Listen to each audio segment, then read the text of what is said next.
নমস্কার, আমি রথীন্দ্র নারায়ণ সেনগুপ্ত। আমার আজকের বিশেষ প্রতিবেদন 2 কোটি টাকায় আপনার পুনর্জন্ম হতে পারে।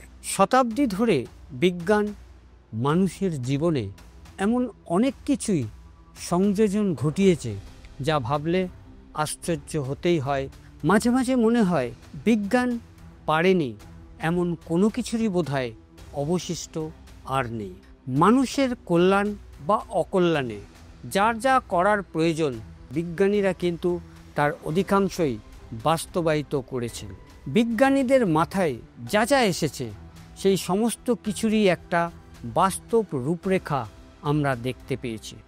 আজ আমি বিজ্ঞানীদের দ্বারা প্রচেষ্টারত সবচাইতে অকল্পনীয় ও অসম্ভব একটি বিষয় নিয়ে আলোচনা করব। অদূর ভবিষ্যতে যদি বিজ্ঞানী দ্বারা সেই সাফল্য পাওয়া যায় তাহলে তা হবে মনুষ্য জীবনের সবচাইতে একটি বড় প্রাপ্তি। মানুষের জন্ম হলে মৃত্যু অবধারিত, আর এটাই একমাত্র শাশ্বত সত্য বলে সব ধর্মই প্রচারিত।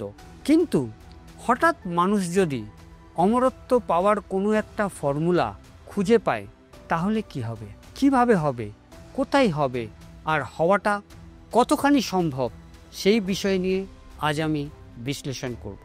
আমাদের এটা বিশ্বাস করতেই হবে যে অমরত্ব পাওয়ার ক্ষেত্রে বিজ্ঞানীরা বহু সময় আগে থেকেই কাজ শুরু করে দিয়েছে।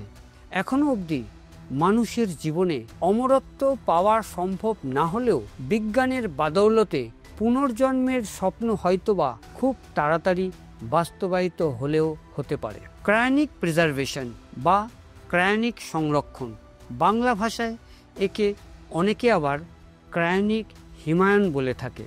এটি একটি বৈজ্ঞানিক ধারণা বা প্রক্রিয়া। ক্রায়োনিক প্রিজারভেশন হলো কোনো একজন মানুষের মৃত্যুর পর তার দেহ বা তার মস্তিষ্কের তাপমাত্রা কমিয়ে সরল নাইট্রোজেনে সংরক্ষণ করে রাখা, ভবিষ্যতে তাকে চিকিৎসার মধ্যে দিয়ে পুনরুজ্জীবিত যাতে করা যেতে পারে। এই প্রক্রিয়ায় সময় লাগতে পারে 200 বছর বা 500 বছর বা তার চাইতেও আরও কিছু বছর বেশি। অর্থাৎ বিজ্ঞানীরা যদি সাফল্য পায় তাহলে তাদের এই প্রক্রিয়ায় 200 বছর বা 500 বছর পরও একটি মৃত মানুষকে পুনরায় জীবন প্রদান করা যেতে পারে। চলুন এই ক্রায়োনিক প্রিজারভেশন সম্বন্ধে আরেকটু বিস্তারিতভাবে জানা যাক। ক্রায়োনিক এমন একটি প্রক্রিয়া যেখানে একজন ব্যক্তি আইনত মৃত্যু ঘোষিত হওয়ার পরে তার দেহকে খুব দ্রুত ঠান্ডা করে প্রায় -196 ডিগ্রি সেলসিয়াস তাপমাত্রায় তরল নাইট্রোজেনে সংরক্ষণ করে রাখা হয়। উদ্দেশ্য হলো ভবিষ্যতে যদি অকল্পনীয় প্রযুক্তিবিদ্যা ও অকল্পনীয় চিকিৎসাবিদ্যার সাফল্যে মৃত অর্থাৎ প্রিজার্ভ করা দেহটিকে পুনরুজ্জীবিত করা সম্ভব হয়। প্রশ্ন হলো ঠিক কিভাবে কাজ করে এই ক্রায়োনিক্স। কোনো মানুষের ক্লিনিক্যাল ডেথ ঘোষণা হওয়ার পরেই সঙ্গে সঙ্গে চিকিৎসক দলের মাধ্যমে প্রথমেই কাজ শুরু হয়ে যায়। প্রথমে শরীরের রক্ত প্রবাহ চালু রাখার জন্য সিপিআরের মাধ্যমে কৃত্রিম শ্বাস প্রশ্বাস চালানো হয় যাতে করে মস্তিষ্ক ক্ষতিগ্রস্ত না হয়। এর ঠিক পরেই শরীরকে কুলিং প্রসেসের মধ্যে দিয়ে দ্রুত ঠান্ডা করা হয়। এর পরের পদক্ষেপটি হলো শরীরের সমস্ত রক্ত সরিয়ে বিশেষ ধরনের ক্রায়োপ্রোটেক্টেন্ট তরল প্রবেশ করানো হয় যা বরফ জমার ফলে কোষের ক্ষতি রোধ করে।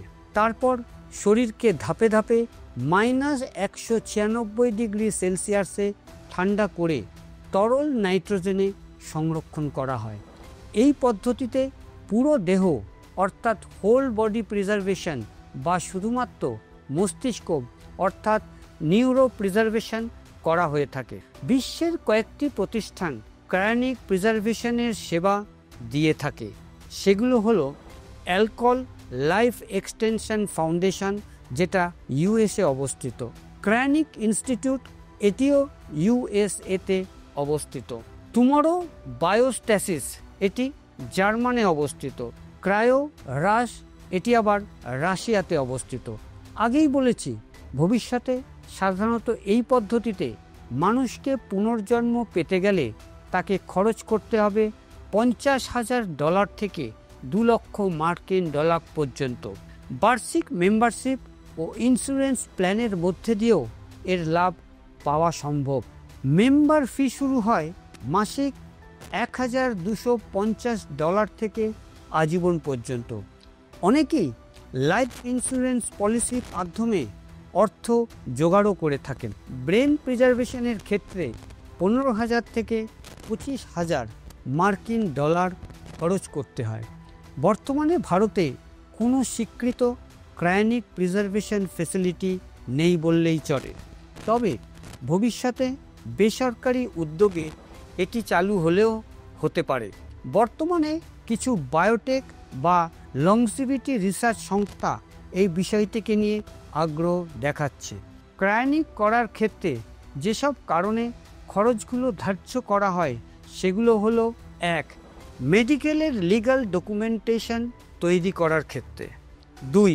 ট্রান্সপোর্টেশন অর্থাৎ লোকেশন থেকে ক্রায়োনিক ফ্যাসিলিটি পর্যন্ত যাবতীয়। 3.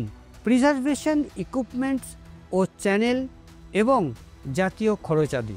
শেষ পর্যন্ত মেইনটেনেন্স অর্থাৎ যতদিন না পর্যন্ত আবিষ্কার হচ্ছে, সাথে লিকুইড নাইট্রোজেন ও ট্যাঙ্কস ইত্যাদি খরচ। এই ক্রায়োনিক্স প্রিজার্ভেশনের মাধ্যমে তাবর বিজ্ঞানীরা এ ব্যাপারে রাত দিন কাজ করে চললেও এখনও কোনো মানুষকে সফলভাবে পুনরুজ্জীবিত করা সম্ভব হয়নি এই ক্রায়োনিক প্রিজার্ভেশনের মাধ্যমে। অনেকে এটিকে বিজ্ঞানসম্মত অথবা বাস্তবসম্মত নয় বলেও মনে করেন।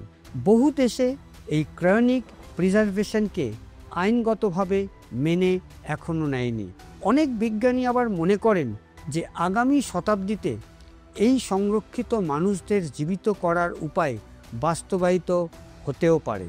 তারা এও মনে করেন ক্রায়োনিক প্রিজার্ভেশন হলো একটি বৈজ্ঞানিক কল্পনা ও তার গবেষণার মধ্যে থাকা একটি প্রক্রিয়া।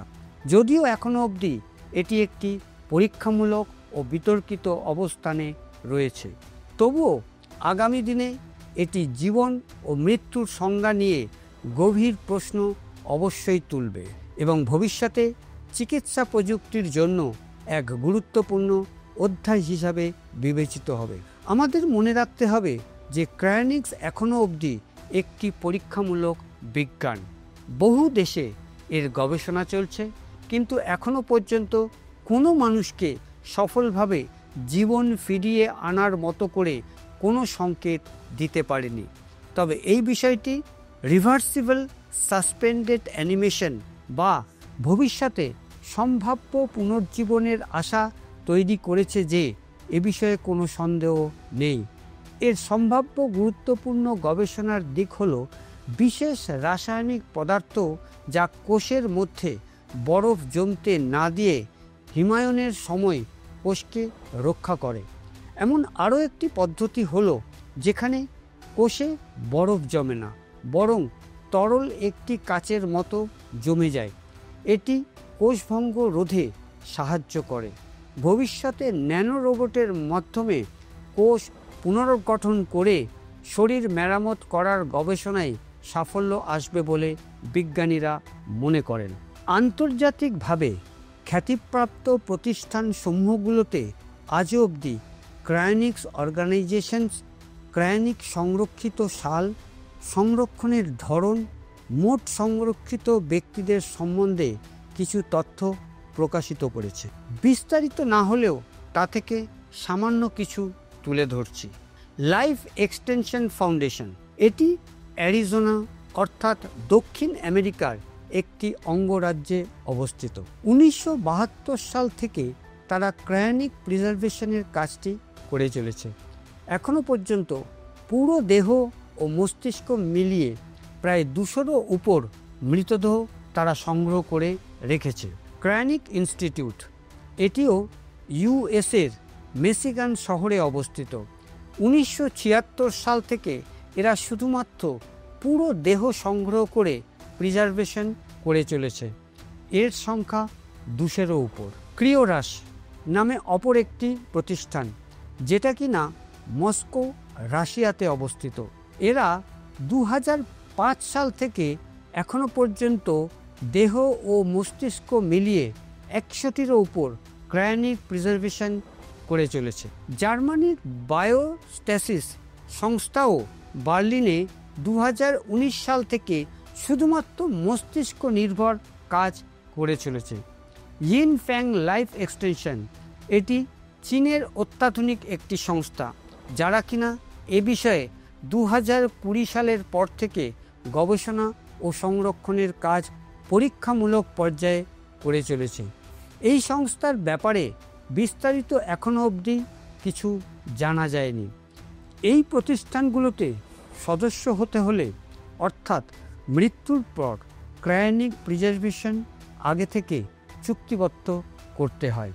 প্রতিটি সংস্থার নিয়ম একই, যেহেতু প্রক্রিয়াটি খুবই ব্যয়সাপেক্ষ, তাই চুক্তির প্রধান কাজটি হলো অর্থ ডিপোজিট করা। চুক্তিবদ্ধ সদস্যের মৃত্যুর পর সেই সব সংস্থাগুলো তাদের প্রক্রিয়া শুরু করে দেয়। মানুষ আশাবাদী হওয়াতে বিজ্ঞানের উপর ভরসা করে মানুষ অনেক কিছু আশা করে। বহু ক্ষেত্রে বিজ্ঞানের অসাধারণ নৈপুণ্যে বহু অসাধারণ কাজ সাধন হতে আমরা দেখেছি। তবে খুব কম মানুষই এই ক্রায়োনিক প্রিজার্ভেশনকে নিয়ে আশাবাদী। যদিও বিশ্বের বেশিরভাগ মানুষই মানব জীবনের পুনর্জন্মের এই পদ্ধতি সম্বন্ধে এখনও অবধি ওয়াকিবহাল নয়। কথাই আছে, বিজ্ঞান নাকি এখনও পর্যন্ত আমাদের 2%ই আশ্চর্যচকিত করতে পেরেছে। বাকি এখনও 58% বাকি থাকাতে অদূর ভবিষ্যতে বিজ্ঞানের এই পদ্ধতি যে সাফল্য পেলেও পেতে পারে, সে বিশ্বাস রাখলে ক্ষতি কী? বিশ্বাস রাখতেই পারি আমরা। স্পেশাল করেসপন্ডেন্সে আজ এই পর্যন্ত। আগামী সপ্তাহে এমনই এক বিশ্লেষণ ভিত্তিক প্রতিবেদন নিয়ে হাজির হব। আমি রথীন্দ্র নারায়ণ সেনগুপ্ত। নমস্কার, জয় হিন্দ।